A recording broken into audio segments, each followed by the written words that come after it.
mengamankan ketika alternator ngisi terlalu panas, kabelnya kualitasnya kurang baik, kemudian ada yang kendor, ya itu kita melakukan, jadi bisa melakukan pengecekan. Dia akan mendiagnosa itu.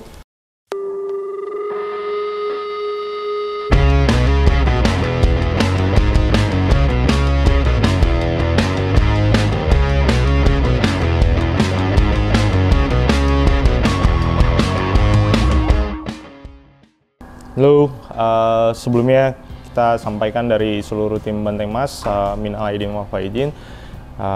Selamat Hari Raya Idul Fitri. Kita balik lagi kerja hari ini tanggal 28. Kita mulai aktivitas, tapi kita belum terima customer karena masih punya tanggung jawab untuk ngeberesin beberapa mobil yang kita tinggalin sebelum liburan panjang kemarin. Nah, hari ini saya mau jelasin Redark Red Vision kembali lagi supaya lebih jelas. Mudah-mudahan membantu untuk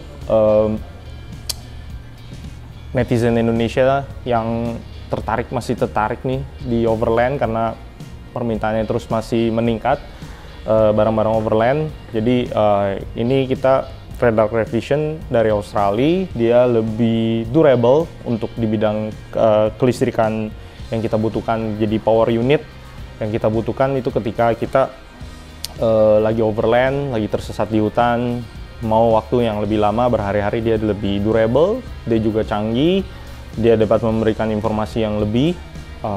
Di sini saya coba jelasin sedikit demi sedikit. Jadi ini adalah complete set dari Redark Red Vision yang paling topnya, jadi yang paling lengkapnya, sorry.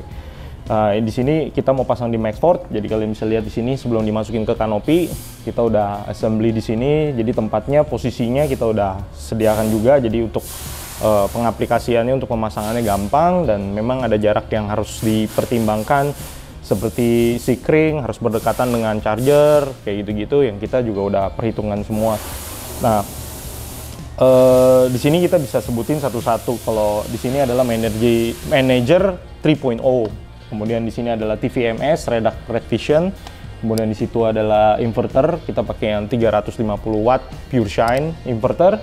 Kemudian ada circuit breaker, kemudian ini colokan AC, ini colokan USB. Kemudian di sini ada sikring lagi, ada sensor baterai di sini, di dalam sini. Nah, ini adalah Red Vision display-nya. Jadi ini adalah monitor yang bisa diprogram untuk memerintah mereka untuk bekerja gitu. Nah, pertama-tama ini Manager 3.0 ini apa sih? Jadi ini tuh charger. Dia DC-to-DC charger yang bisa secara stimulan itu meningkatkan ngeboost sampai 40 ampere chargernya. Jadi bisa pakai alternator mobil apapun. Nah, karena di Hilux rata-rata kita pasang di Hilux saat ini, rata-rata double cabin itu udah pakai smart alternator yang dia bisa ngukur temperaturnya sendiri, ngisi apa enggak. Nah, dia bisa ngatur nih, dia jadi bisa kerjasama ketika si Hilux alternatornya lagi temperatur lagi tinggi, jalan terus lagi ngisi, dia bisa turunin, dia bisa atur ke solar panel. Nah, dia biasanya sebenarnya prioritasin ke solar panel, si alternator akan top up. Jadi ketika solar panel itu lagi ngisi, dia akan ngukur sendiri, ini cukup nih, lagi terik gitu kan, ampere tinggi, dia akan stop si alternator atau dia hanya kurangin si alternator. Jadi dia pinter banget, dia akan nge-top up sendiri. Sekaligus itu juga dia sebagai isolator, jadi dia akan memutus langsung arus dari baterai main battery depan ke baterai isolator belakang. Jadi dia udah sangat canggih, dia disebut Manager 3.0 karena dia langsung mengatur kelistrikannya itu semua. Dia komunikasi dengan alternator mobil, dia komunikasi dengan baterai, dia komunikasi dengan solar panel, dia yang lakuin itu semua. Oke. Next, kita ada TVMS. Jadi ini namanya TVMS, singkatan dari Total Vehicle Management System. Nah, dia adalah otak yang membantu untuk mengatur si Manager 3.0. Nah, dia fungsi-fungsinya dia itu kayak kelistrikan, lampu-lampu, terus water level, dia bisa baca itu semua. Kemudian dari sini juga kita lebih rapi untuk ketika kita mau masang kelistrikan seperti lampu-lampu kecil di mana aja yang kita mau tambahkan ketika kita butuhkan di camper kita atau di mobil kita atau di camper van kita. Jadi dia bisa ngetahuin itu semua. Nah, sirkuit-sirkuit di sini itu dia untuk beban-beban Seakrings. Jadi dia kasih tahu ada yang 10 ampere, ada yang 30 ampere. Jadi ada yang beban-beban yang gede, ada beban-beban yang kecil. Nah, itu kita bisa langsung bagi dengan nih di tengahnya sini dia ada kayak MCB-nya. Jadi disebutnya override circuit. Jadi ketika dia misalnya ada short, dia akan putus. Kemudian ada lampu kecil di atas yang putih yang akan langsung nyala, kasih tahu kalau Seakrings lu kebakar nih di sini. Dia juga bisa monitor, membantu monitor dan memberikan informasi ke sini ketika ada kabel yang jelek, ada kabel yang kendor. Memang cara pencariannya masih tetap agak sulit menurut saya karena kita harus nebak nih arahnya kemana, tapi dia cukup membantu untuk mengamankan ketika alternator ngisi terlalu panas, kabelnya kualitasnya kurang baik, kemudian ada yang kendor, ya itu kita melakukan, jadi bisa melakukan pengecekan. Dia akan mendiagnosa itu, kemudian dia akan report di Red Vision. Dia akan ketemu tuh error-error.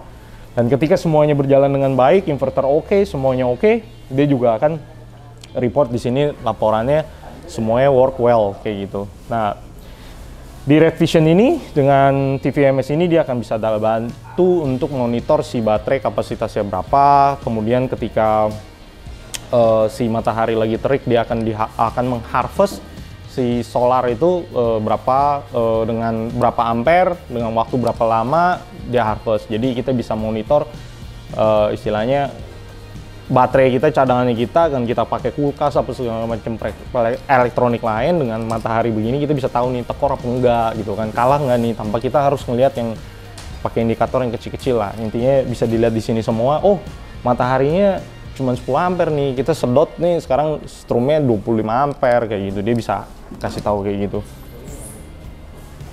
Kemudian dia bisa ngebaca sampai 4 tangki. Jadi ada tangki air bersih, ada 2, dan tangki kotor ada 2. Jadi kita bisa pakai ketika kalian lagi membuat atau lagi nge-build camper van. Misalnya kita pakai bus kecil atau kita pakai bus yang agak gede, ada toilet, ada listrik, itu semua bisa dimonitor dari sini.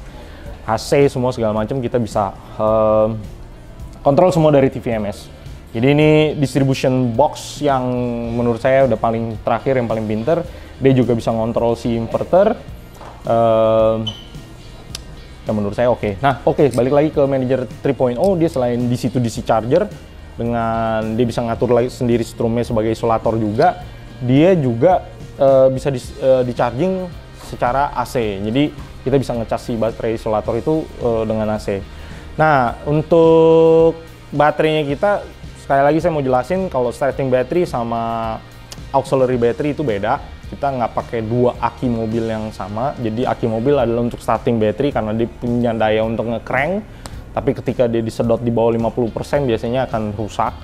Fungsinya hanya nge-crank dan itu mati, kemudian diisi lagi dengan alternator untuk di-charging lagi. Nah, kalau si auxiliary battery itu beda. Dia bentuknya kita bisa pakai AGM, gel, atau lithium. Jadi ada tipe-tipenya. Nah, kita pakai lithium karena lebih ringan sama nggak perlu suhu. Kalau si gel kita harus mantau suhunya. Kalau si lithium dia problemnya cuma ketika di suhu dingin. Jadi terbalik, bukan suhu keadaan panas, tapi dia akan bermasalah ketika suhu dingin, dia bisa problem di dalam ininya, bisa nge-charge atau bisa terbakar atau gimana. Saya juga masih belum paham tentang lithium, tapi lithium adalah yang paling ringan, yang paling compact saat ini yang kita bisa dapat. Kita beli auxiliary battery di Indonesia, jadi udah banyak, kalian bisa cari di Tokopedia. Ada pilihannya 100 ampere, 150 ampere, 200 ampere. Rata-rata size-nya mirip-mirip. Kalau 150 ampere itu size-nya mirip-mirip. Kalau 200 ampere saya belum pernah beli karena belum pernah dapet di Tokopedia, barangnya selalu out of stock. Nah, itu kadang juga dipakai di rumah untuk solar panel mungkin. Jadi untuk solar panel di rumah biasanya baterai butuhnya agak banyak karena wattnya kan gede, jadi butuh penyimpanan lebih gede lah. Nah kalau di mobil sendiri kita karena pakainya nggak terlalu banyak dan ketika disedot juga kita bisa isi lagi, jadi 150 ampere saya rasa cukup. Nah kemudian inverter, ini pure shine inverter. Jadi balik lagi dari awal, kalau inverter itu yang paling baik adalah yang gelombang wave-nya itu yang pure shine, adalah gelombang yang paling detail dan sama dengan gelombang listrik AC yang ada di rumah. Jadi tidak merusak peralatan elektronik kita, itu dia paling bagus. Nah pure shine ini kita pakaikan yang 350 watt untuk mobil ini. Jadi ini adalah customer pertama Max Ford yang oke aja semua kita desainnya. Kenapa 350 watt? Nah ini selalu jadi perdebatan, nggak ada orang yang 2000 watt dong, 1000 watt dong, 350 watt dong. Nah kita research di Australia, rata-rata yang camper-camper itu untuk yang kayak double cabin, LC79, kemudian Land Cruiser yang pakai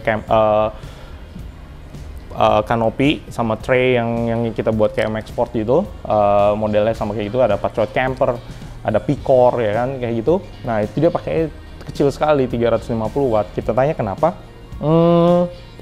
Karena kebanyakan kalau kayak handphone itu strumnya DC, rata-rata yang di mobil itu strumnya DC. Oven juga kita pakai strumnya DC.